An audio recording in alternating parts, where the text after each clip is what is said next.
इस दफ़ा हमारे चकोतरे थोड़े से जल्दी येलो हो गए और इस दफ़ा ज़रा बड़े भी हुए।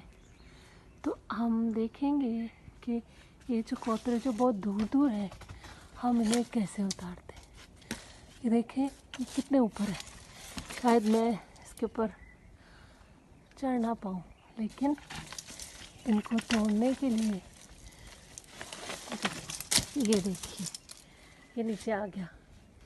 फिर इसको देखें, अभी हम इस चकोतरे को उतारेंगे।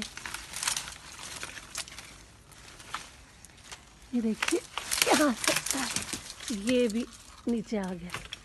सो ये एक मेरे पास कुंडा टाइप डंडा है जो मेरी एक फ्रेंड ने मुझे बना के दिया था, बहुत ऊंचे दरख्तों के ऊपर से फल उतारने के लिए।